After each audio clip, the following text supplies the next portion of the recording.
ये वो पंडित नेहरू का स्ट्रोक ऑफ मिडनाइट की गूंज हम सबको प्रेरित करती है। इंदिरा गांधी के नेतृत्व में बांग्लादेश के मुक्ति संग्राम का आंदोलन भी इसी सदन ने देखा था। सदन ने कैश फॉर वोट और 370 को भी हटते देखा। One nation one tax, GST, one rank one pension, गरीबों के लिए 10% आरक्षण भी इसी सदन ने देखा। नमस्कार, बहुत बहुत स्वागत आप सभी का न्यूज 18 राजस्थान के प्राइम डिबेट शो में।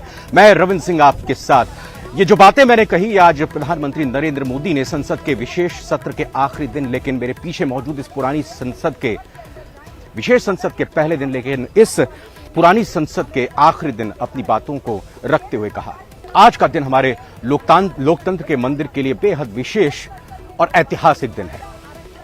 बात लोकतंत्र को ही लेकर होगी, बात हमारी परंपरा और व्यवस्था को ही लेकर होगी, मुद्दा लेकिन राजस्थान का। अगर आज का दिन विशेष और इसी वजह से न्यूज 18 राजस्थान की पूरी टीम संसद के ही इस परिसर में मौजूद और इस डिबेट को हम ऐतिहासिक बनाने की कोशिश करते हुए यहां पहुंचे हैं। मैं रविंद्र सिंह आप सभी का एक बार फिर से बहुत बहुत स्वागत करता हूं, क्योंकि बात आज होगी परिवर्तन यात्रा की। परिवर्तन यात्रा जिसका आगाज 2 सितंबर को राजस्थान की धरती से श्री गणेश करते हुए बीजेपी ने किया, इस ध्येय के साथ कि वो परिवर्तन लेकर आएंगे और फिर अब वो अपने आगाज के बाद समापन की ओर कल यानी 19 सितंबर से बढ़ चुकी है। और 25 सितंबर को प्रधानमंत्री नरेंद्र मोदी 4 यात्राएं जो परिवर्तन की निकली थी उनका समापन करेंगे। कई दिग्गज बीजेपी के नेता इसमें मौजूद रहेंगे।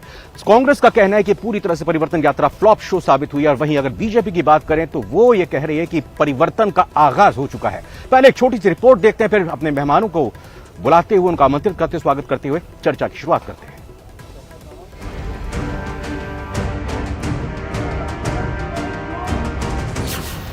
बीजेपी की परिवर्तन यात्रा के पहले चरण का समापन कल। इतना अपार जन समुदाय चारों तरफ से उमड़ पड़ा था, और मैं ये कहता हूं कि राजस्थान की जनता ने ठान ली है कि इस कांग्रेस के कुशासन को खत्म कर भारतीय जनता पार्टी के सुशासन को लाता। बीजेपी ने कांग्रेस को घेरा, जनता से रिश्ता मजबूत किया।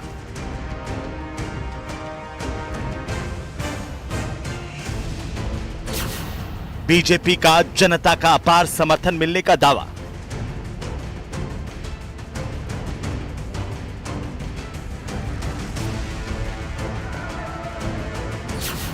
कांग्रेस ने परिवर्तन यात्रा को फ्लॉप शो करार दिया। ऐसे लोगों को उपयोग कर रहे हैं, क्या वजूद है? जो खुद ही चुनाव नहीं है, क्या वजूद है? वो परिवर्तन यात्रा का नेतृत्व कर रहे हैं, उससे क्या फर्क पड़ता है? परिवर्तन यात्रा से कितना फायदा?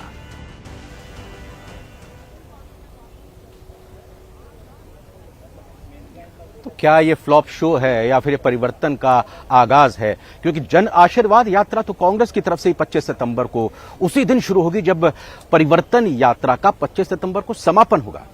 चर्चा करेंगे, शुरुआत करते हैं। 3 खास मेहमान हमारे साथ जुड़ रहे हैं। मेरे साथ मुकेश पारीक जी, प्रवक्ता हैं बीजेपी के, जुड़ चुके हैं। बहुत बहुत स्वागत मुकेश जी आपका। हमारे साथ राजेंद्र आर्य जी हैं, कांग्रेस प्रवक्ता। राजेंद्र जी आपका भी बहुत बहुत स्वागत है। वरिष्ठ पत्रकार के तौर पर आशुतोष रावत जी भी हमारे साथ जुड़ चुके हैं। आशुतोष जी आपका भी बहुत बहुत स्वागत है। पहला सवाल मुकेश जी सीधा और आपसे ये कि बीजेपी लगातार कहती रही कि खाली कुर्सियां, जब सड़कों पर परिवर्तन यात्रा का रथ निकलता था तो सिर्फ बीजेपी के नेता और कार्यकर्ता के अलावा कुछ भी नहीं दिखाई दिया। तो परिवर्तन ऐसे आएगा क्या? नहीं, ये बिल्कुल गलत है।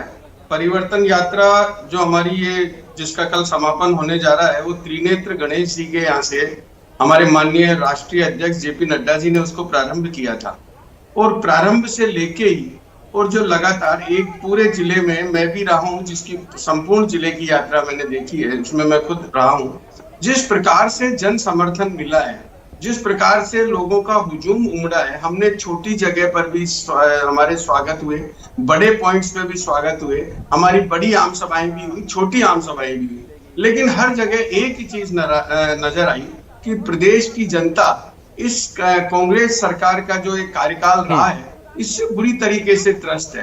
लॉ एंड ऑर्डर के कारण जिस प्रकार से महिलाओं के साथ बलात्कार हो रहे हैं, जिस प्रकार से भ्रष्टाचार चरम पर है, जिस प्रकार से माफिये पनपे हैं, इन सब के कारण जनता में आक्रोश है, और उस आक्रोश की परिणति के रूप में परिवर्तन यात्रा में एक जनता का संकल्प नजर आया कि जनता संकल्पित है इस कांग्रेस सरकार से मुक्ति पाने के लिए। तो मैं दावे के साथ कह सकता हूं कि जिसमें इस परिवर्तन, कांग्रेस को तो छोड़िए, कांग्रेस तो देखिए निश्चित रूप से कहेगी कि फ्लॉप शो है और ये नहीं रहा, लेकिन जिस ने देखा इस परिवर्तन यात्रा को, जिसने गांव-गांव ढाणी-ढाणी में जिस परिवर्तन यात्रा का स्वागत देखा है, वो निश्चित रूप से नजर आता है कि प्रदेश की जनता ये मानस बना चुकी है, ये संकल्प ले चुकी है कि परिवर्तन होना तय है। निश्चित रूप से ये सरकार का परिवर्तन होगा, एक कुशासन का अंत होगा, एक महिलाओं के साथ जो अत्याचार व्याभिचार जो हो रहे हैं उस पर लगाम लगेगी, और साथ ही साथ जिस प्रकार से इस प्रदेश को पूरे को भ्रष्टाचार के उसमें कोर दिया, युवाओं के साथ जिस प्रकार से 17 पेपर मुकेश जी, क्या आपको लगता है कि इस परिवर्तन यात्रा के जरिए आप जो बीजेपी मुद्दों को उठाती रही है, सरकार को इन 5 सालों में घेरती रही है, वो एक परसेप्शन क्रिएट करने में कामयाब हुई है? और आप लगातार नेताओं के साथ बीच में आपकी पार्टी गई है, तो वो कौन से मुद्दे हैं जो इस वक्त चर्चा का विषय हैं राजस्थान के लोगों में? देखिए, मुद्दे जो मैं आपको बता रहा हूं वो मुद्दे वास्तविक हैं, उनका आधार है और सत्य है। वो मुद्दे ऐसे हैं कि जिससे जनता वास्तव में त्रस्त हुई है। आप देखिए किस प्रकार से हमारे प्रदेश में जो एक शांत प्रदेश के रूप में जाना जाता था, उसमें आज बजरी माफिया, खनन माफिया, भू माफिया और पेपर लीक प्रकरण करने के लिए बहुत बड़ी गैंग, जिसके जब जांच की गई तो समझ में आया कि जो आरपीएससी जैसी संस्था जिसमें सरकार के द्वारा सरकार के चहेते लोग मनोनीत होते हैं, जिनकी नियुक्ति होती है, उन लोगों के तार पेपर लीक प्रकरण वाले, पेपर लीक करने वालों से जुड़े हुए, ये ऐसा तो तांडव, इतना भ्रष्टाचार इस प्रकार का कभी राजस्थान की किसी भी सरकार का। मैं एक बात को टोकूंगा आपको मुकेश जी, लेकिन कहाँ अगर शासन चुनाव की बात होती है तो भीड़ कहीं और दिखाई देती है, अगर रिजल्ट जारी करने की बात होती है तो भीड़ जयपुर में कहीं और दिखाई देती है। युवाओं की भीड़ परिवर्तन यात्रा में ऐसी दिखी नहीं। देखिए, अपना देखने का एक नजरिया है। अगर आप निष्पक्ष भाव से अगर आप देखेंगे तो आपको नजर आएगा कि जनता कितना उतावली है परिवर्तन के लिए।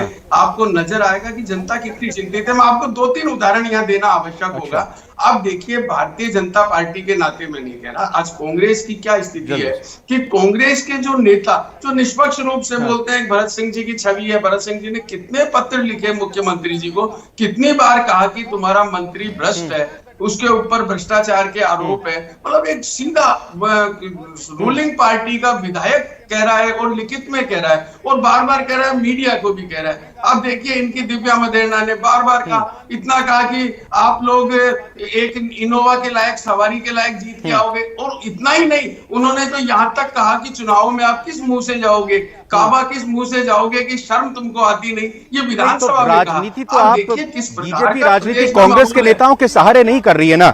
राजेंद्र आर्य जी, वो कौन से आधार है बीजेपी? आपने जो कहा, चलिए आप जल्दी से कंप्लीट कीजिए, फिर मैं राजेंद्र जी के पास जा रहा हूँ। ये एक स्वर से, एक मत से पूरी जनता भी जानती है और जनता के साथ साथ इनके जो नेता हैं वो भी इस चीज को जानते हैं। मैंने आपको ये एग्जांपल दिया है, इसलिए बाकी पूरी प्रदेश की जनता जानती है, जो जनता ने भुगता है। राजेंद्र आर्य जी, ये बताइए कि जब सभा शुरू नहीं होती, खाली कुर्सियां होती हैं, वो वाली फोटो खींचकर आप लोग सर्कुलेट करते हैं कि भाई बीजेपी की रैली में तो भीड़ नहीं आ रही। जब यात्रा का आगाज होता है, चलना शुरू होती है, जब कहीं नदारद होते हैं लोग, आप वो फोटो खींच देते हैं, लेकिन जब भीड़ सभा में आती है तब आप कहीं भी उन फोटो का जिक्र नहीं करते। राजेंद्र आर्य, सवाल है मेरा। देखिए, पहले एक बार तो इनको चुप करवा दीजिए एक बार, क्योंकि अच्छी खासी डिबेट हो रही है, बीच में डिस्टर्ब कर रहे हैं। मुकेश जी प्लीज, मैं आपको मुकेश जी मैंने आपसे 3 सवाल पूछे। एक मिनट राजेंद्र जी आप बोलिए। मुकेश जी प्लीज मुकेश जी। रविंदर जी ये देखिए, ये बौखलाहट है इनकी। अरे मुकेश जी, कर्नाटक की हार से अब ठीक है, हाँ, कर्नाटक की हार से ये अब तक उबर नहीं पाए। इनके सवाल के बॉडी लैंग्वेज से ये कर्नाटक में मिली हार से अब तक इनके बड़े नेता उबर नहीं पाए, इसलिए अनर्गल आरोप लगा रहे हैं। अभी आपने देखा होगा परिवर्तन संकल्प यात्रा के अंदर इनके कैबिनेट मंत्री हैं अर्जुन राम मेघवाल जी, उन्होंने कहा कि कांग्रेस की सरकार आ रही है, तो मानसिक संतुलन तो इनका गड़बड़ा गया है। गजेंद्र सिंह शेखावत कहते साहब बारिश हो रही है इसलिए भीड़ नहीं आ रही है। और यहां तक कि मतलब आपने देखा होगा भरतपुर के अंदर इनकी सभा के अंदर अश्लील डांस करवाए गए, महिलाओं के साथ में भाजपा के नेता नाचते हुए देखे गए, उसके बावजूद भी भीड़ नहीं आ रही है। वसुंधरा जी कहां हैं कुछ पता नहीं। जिस तरीके से बुजुर्ग नेताओं के साथ में इनके नेता बदसलूकी कर रहे हैं, उनके बारे में अनर्गल बयानबाजी कर रहे हैं, वो भी पूरा देश देख रहा है। जन आक्रोश यात्रा इन्होंने कुछ दिन पहले निकाली थी, उसमें भी आक्रोश इनके खिलाफ ही फूटा। अब 25 सांसद राजस्थान से पिछले 9 सालों से लगातार राजस्थान का प्रतिनिधित्व कर रहे हैं, लेकिन राजस्थान के लिए एक फूटी कौड़ी तक नहीं ला पाए। कांग्रेस के नेता इसीलिए बीजेपी में जा रहे हैं। सुनिए सुनिए सुनिए, देखिए वो एक अलग इशू है, लेकिन जिस तरीके से भाजपा 4.5 साल रचनात्मक विपक्ष की भूमिका निभाने में नाकाम रही, तो आज इनको जनता भी आईना दिखा रही है। राजस्थान के अंदर आपका बोलना है हवा का रुख लगता है, वो भांप रहे हैं। सुनिए सुनिए, राजस्थान की 8 करोड़ जनता माननीय मुख्यमंत्री जी की 10 गारंटियों से पूरी तरीके से प्रफुल्लित है। चाहे महिलाओं को स्मार्टफोन देने की बात हो, चाहे उज्ज्वला के जो मतलब गरीब हैं जो हमारे, उनको मतलब 76 लाख उपभोक्ताओं को 500 रुपए में सिलेंडर देने की बात हो, चाहे 1 करोड़ 32 लाख लोगों को अन्नपूर्णा फूड पैकेट देने की बात हो, ये तमाम गारंटियां, तमाम सहूलियतें 8 करोड़ जनता के पास में पहुंच रही है। भाजपा है कहां? हाँ, भाजपा का ये जो परिवर्तन तो होगा, 24 के अंदर भाजपा का सुपड़ा साफ होगा राजस्थान से। 23 में हम सरकार बनाएंगे, सेमीफाइनल है। 24 में हम दिल्ली में सरकार बनाएंगे। जिस तरीके से 2 कार्यकाल में प्रधानमंत्री देश को बरगला के धोखा देकर, आशुतोष रावत, ये बताइए कि बीजेपी परिवर्तन लेकर आएगी या फिर बीजेपी का सुपड़ा साफ होगा? परिवर्तन यात्रा का कितना बस, कांग्रेस की सरकार बनेगी राजस्थान, ये कहें कि असर इस दौरान देखने को मिला है, क्योंकि अब ये आगाज के बाद समापन की ओर बढ़ चुकी है। आशुतोष रावत जी, देखिए, भारतीय जनता पार्टी की जो परिवर्तन यात्रा तो जयपुर में कोनों से शुरू झंडा फहराना है, इसका कल से कुछ कल एक यात्रा का समापन है, बाकी यात्राओं का समापन 22 तारीख से है और 25 तारीख को इस कार्यक्रम का आधिकारिक रूप से नरेंद्र मोदी जी की सभा के बाद समापन होगा। इस परिवर्तन यात्रा को अगर आप पूरी ओवरऑल यात्रा को देखें, इतने दिनों में जो ये यात्रा चली है, लोग बहुत जगह भारतीय जनता पार्टी के साथ जुड़े हैं और ऐसे भी क्षेत्र हैं जहां भारतीय जनता पार्टी को काफ़ी मशक्कत करनी पड़ी है कुर्सियां भरने तक में। तो कुल मिलाकर के मैंने जो इस यात्रा को ऑब्जर्व किया है, वो उसका मिला जुला परिणाम मुझे देखने के लिए मिलता है। कई जगह भारी उत्साह में भारतीय जनता पार्टी के कार्यकर्ता नजर आए हैं, लेकिन शायद आम जनता को जितना जुड़ना चाहिए था आपने बहुत अच्छी बात कही। थोड़ा सा इसको और एलोबरेट कीजिएगा, थोड़ा और विस्तार में जाइएगा। लेकिन भरतपुर, जयपुर और टोंक, अगर हम इन 3 जगहों की अगर बात करें, भरतपुर संभाग, जयपुर संभाग और टोंक जिले की बात करें, 47 विधानसभा क्षेत्रों को जो पहली यात्रा का कल समापन होना है, जहां पर बीजेपी की स्थिति कमजोर है, वहां पर अगर आप थोड़ा रोशनी डालें कि कैसा असर इस यात्रा का देखने को मिला, और आप अपनी बात जो पहले कह रहे थे उसको भी प्लीज कंप्लीट कीजिएगा। देखिए रविंद्र जी, जो भारतीय जनता पार्टी के जो पहले यात्रा जो शुरू हुई थी सवाई माधोपुर से, जिसका कल आधिकारिक रूप से समापन है, लगभग 47 विधानसभा क्षेत्रों में यह यात्रा निकली है। इनमें से अगर आप देखेंगे तो अधिकांश सीटें यहाँ पर कांग्रेस के पास हैं।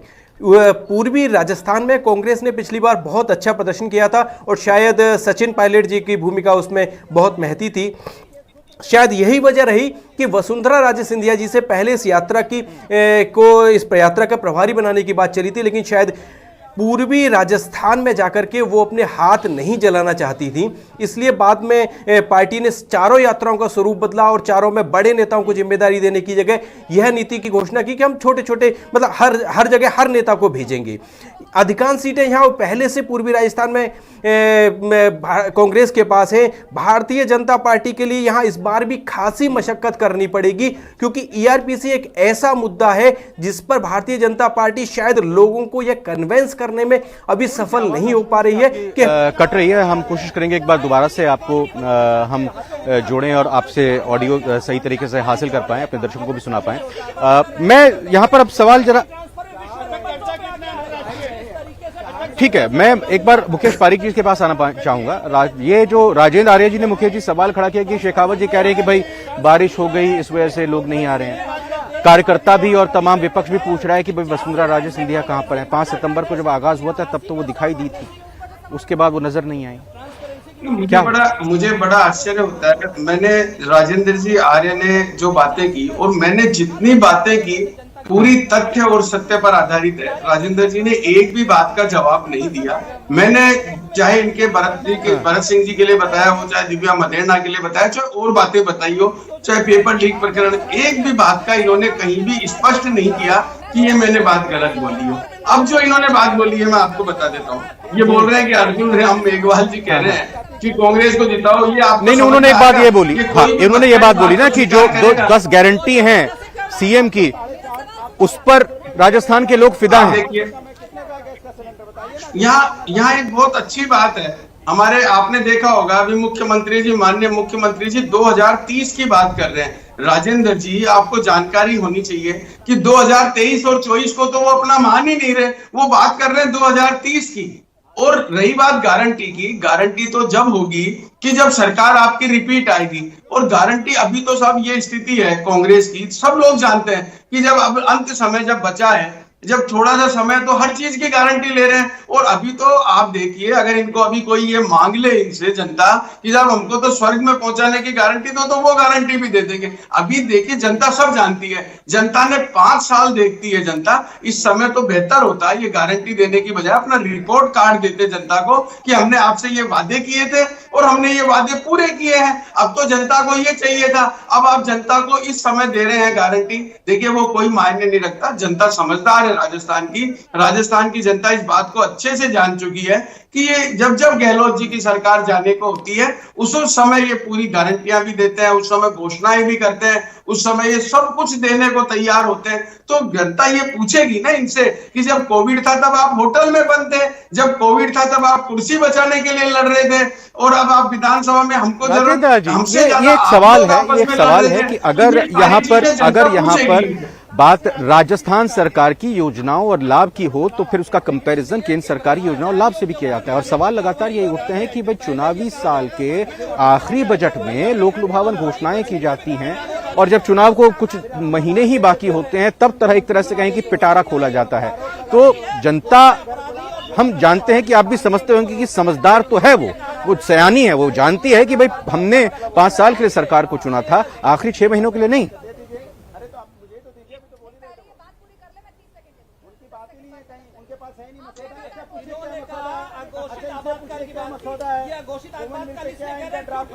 हेलो रविंदर जी, हेलो राजेंद्र जी, ये सवाल मेरा आपसे था। हाँ, अच्छा, मुझसे मैं आपको ये कहना चाहता हूं, अभी मुकेश जी कह रहे थे कि साहब अरे भाई आपके जो वरिष्ठतम नेता हैं कैलाश मेघवाल जी, उन्होंने माननीय मुख्यमंत्री जी की तारीफ करी। दूसरी बात में जोधपुर से जो सांसद हैं, सूरसागर से सांसद हैं सूर्यकांता जी व्यास, वो भी बहुत इनकी वरिष्ठतम नेता है, उन्होंने भी तारीफ करी। अरे भाई, डेमोक्रेसी भाजपा में है ही नहीं। अगर कोई तारीफ कर रहा है, कल को तो प्रधानमंत्री जी ने भी कोविड काल के अंदर माननीय मुख्यमंत्री जी की बयान को बाद में तारीफ भी किया था, संदर्भ भी बताया था उन्होंने। सुनिए, पूरी बात सुन लीजिए। अब ये लोग, ये बुरी तरीके से बौखलाए हुए लोग हैं। सरकार ने बेहतरीन काम किया, अब जनता ये समझती है ना, 8 करोड़ जनता समझती है कि माननीय मुख्यमंत्री की गारंटियां अगर हमें चाहिए तो वापस कांग्रेस को जिताना है, तो भाजपा इसलिए बौखला गई है, इसलिए वो अपना मानसिक संतुलन खो चुकी है। प्रधानमंत्री जी भी अनर्गल बोलते हैं और इनके नेता भी अनर्गल बोलते हैं। जो गारंटी है, ये जो गारंटी है, ये जो गारंटी कार्ड दिया है कांग्रेस सरकार ने, अगर बीजेपी की सरकार आती है तो फिर उस गारंटी कार्ड को फाड़ देगी। हाँ, यही तो अभी आपके सामने ही तो बोले ना कि सरकार आएगी तो गारंटियां खत्म कर देंगे। तो यही तो जनता समझती है, 8 करोड़ जनता समझती है कि भाजपा को किसी भी सूरत पे नहीं लाना है, क्योंकि अगर आती है तो जन कल्याणकारी जो सरकार की योजनाएं हैं उनको वो खत्म कर देगी। जनता इस बात को समझती है। और जिस तरीके से देश के अंदर लूट खसोट मचाई गरीब आदमी को, ये कांग्रेस सरकार की गारंटी में क्या आपको कमी नजर आ रही है? और फिर आप भी तो अपने तरीके से नई गारंटी देंगे, ये डर यहाँ पे जो है राजेंद्र ने दिखाया जनता के प्रति, आप इस पर क्या आज तक दी नहीं ना, इन्होंने कोई गारंटी दी नहीं, इन्होंने तो सिर्फ लूट की गारंटी दी, भ्रष्टाचार की गारंटी दी, पूरे देश के अंदर संसाधनों की लूट हो गई, गरीब आदमी लूटा फूटा महसूस कर रहा है। उस समय आपकी गारंटी पर कौन आपके ऊपर विश्वास करेगा? अरे भैया, 94% वादे पूरे किए हैं हमने, अपने जन घोषणा पत्र के 94% वादे पूरे किए।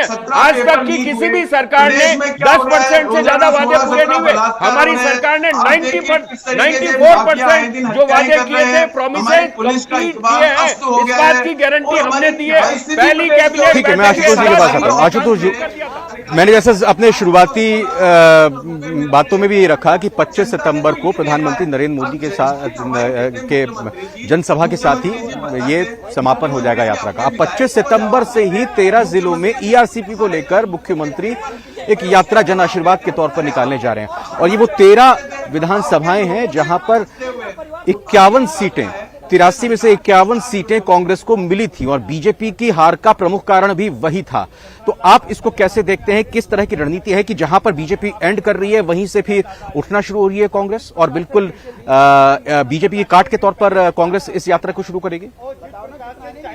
बिल्कुल रविंद्र जी, इस बार आप कांग्रेस के इलेक्शन कैंपेन को अगर देखेंगे तो वो बहुत प्रोफेशनली उन्होंने अपने इलेक्शन कैंपेन को ड्राइव कर रहे हैं। एक पेशेवर ऑर्गेनाइजेशन की तरह पहली बार लग रहा है। जो 2014 के बाद देश में जो परिस्थितियां बनी थी जिसमें कांग्रेस लगता था कि शायद चुनाव लड़ना भूलती जा रही है, लेकिन बहुत दिनों के लंबे समय के बाद राजस्थान की जनता को लग रहा है कि इस बार एक रोचक मुकाबला इस राज्य में देखने के लिए मिलेगा। एक तरफ जहां भारतीय जनता पार्टी पूरा प्रयास कर रही है, वही कांग्रेस भी कोई कसर नहीं छोड़ना चाह रही है। 25 तारीख को जहां प्रधानमंत्री की एक बड़ी सभा जयपुर में प्रस्तावित है। सप्लीमेंट सवाल मेरा यह है कि जानकारी निकलकर ये आई आशुतोष जी की पिछले दिनों जब जितेंद्र सिंह जी ने पार्टी के सचिव और कई समितियों में भी हैं, उनकी तरफ से एक मीटिंग ली गई और कहा गया कि बीजेपी जिस आक्रामक तरीके से परिवर्तन यात्राओं में सभी नेताओं को केंद्र के हो राज्यों को लेकर चल रही है, कांग्रेस के नेता विशेष तौर पर इधर पूर्वी राजस्थान में अलवर, भरतपुर, करौली, सवाई माधोपुर, टोंक वहां नजर नहीं आ रहे और इसीलिए फिर इसको शुरू किया जा रहा है। बिल्कुल, देखिए रविंद्र जी, कोई भी जब आप यात्रा निकालते हो तो आप कॉमन मैन के साथ जुड़ते हो, क्योंकि जब आप सफर करते हो, रोड पर निकलते हो, तो ऐसा नहीं है कि आज जयपुर से सभा शुरू की और अगली सभा डोसा में करनी है। आप सड़क से गुजर रहे होते हो, थाड़ी वाले मिलते हैं, आपको मजदूर मिलते हैं, बीच में तमाम लोग मिलते हैं और उस यात्रा का जो किसी भी यात्रा का मकसद होता है वह यही होता है कि आम जनता से आप सीधा कनेक्ट करते हो उन यात्राओं की वजह से।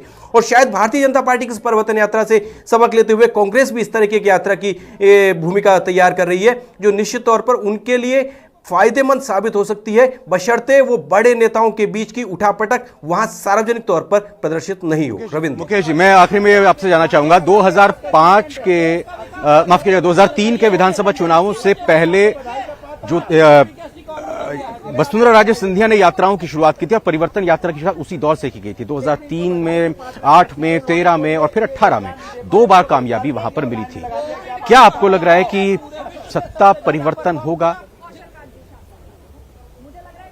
देखिए, सत्ता परिवर्तन ये जो वायुमंडल है पूरा बन चुका है। पब्लिक इस बात की धारणा अपनी बिल्कुल बना चुकी है, मानस बना चुकी है। आप बार बार जो ये गारंटी वाली जो बात आती है, देखिए ये प्रभाव नहीं डाल सकती, इसलिए नहीं डाल सकती कि प्रदेश की 8 करोड़ जनता इस बात को अच्छे से जानती है कि ये सिर्फ और सिर्फ चुनावी जुमला है और चुनाव के लिए ये वादे किए जा रहे हैं। ये बात सही है कि आप देखिए पेपर लीक प्रकरण को हमारा युवा भूलेगा कैसे? जिसका जो भविष्य था उसका भविष्य खराब हुआ है, उसको वो भूल नहीं सकता। आज देखिए जो ईमानदार लोग हैं जो जानते हैं कि ईमानदार सरकारें चाहिए। आज मोदी जी की जो सरकार का उन्होंने जो देखा है जिस प्रकार से करप्शन बिल्कुल वहां नहीं है, तो आज हमारे सरकारी भवनों के अंदर निकालने जा रहे हैं। फिर जन आशीर्वाद यात्रा के तौर पर एक आखिरी में कमेंट में आपसे भी ले लेता हूं, राजेंद्र आर्य जी, आशीर्वाद मिलेगा? रविंद्र जी, बिल्कुल निश्चित रूप से ईआरसीपी का मुद्दा हम विगत 3 वर्षों से लगातार उठा रहे हैं। जयपुर के अंदर रैली करने की बात हो, चाहे कार्यकर्ता सम्मेलन करने की बात हो, चाहे इनकी यात्राओं के अंदर भी जो ईआरसीपी के लिए पूरे राजस्थान में जिस तरीके का प्रतिरोध इनको देखने को मिला, तो निश्चित रूप से राजस्थान का यह दुर्भाग्य है कि देश का जल शक्ति मंत्री राजस्थान का है, जोधपुर का है, उसके बावजूद बस बोल देता हूं बात। आप यहाँ पर वसुंधरा राजे सिंधिया का तो जिक्र कर रहे थे, लेकिन यहाँ पर डोटासरा साहब, रंधावा जी और अशोक गहलोत जी पूरी तरह से इसमें एक्टिव नजर आते हुए मीटिंग के तौर पे दिखाई दे रहे हैं, लेकिन इसमें सचिन पायलट का कहीं नाम नहीं आया। तो अगर आप दूसरे पर सवाल उठाते हैं तो अपने गिरेबान में भी झांकना होगा। बहुत बहुत धन्यवाद मैं आप तीनों का करूं। उससे पहले पोल का रिजल्ट आइए मिलजुल के देख लेते हैं। पोल का रिजल्ट जो हमारा एग्जिट पोल, हाँ बोलिए।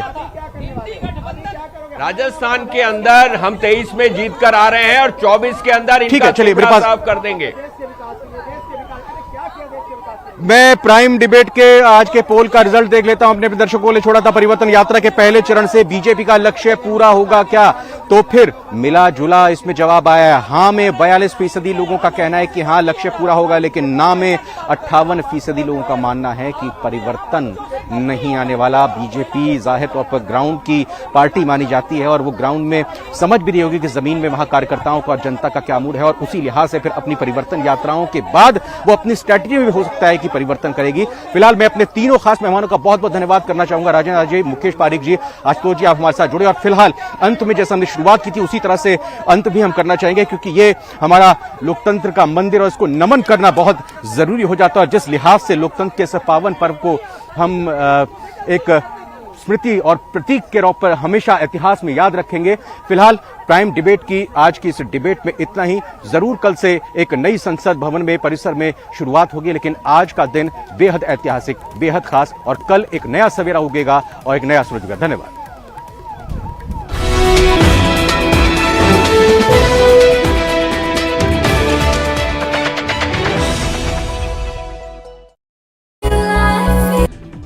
बांसवाड़ा में पिछले 24 घंटे में लगातार बारिश हो रही है और इस बारिश ने कई सालों के रिकॉर्ड को तोड़ दिया है। आज 8 बजे तक जिले में सबसे ज्यादा 14.6 इंच बारिश बागीदोरा के इलाके में रिकॉर्ड की गई है।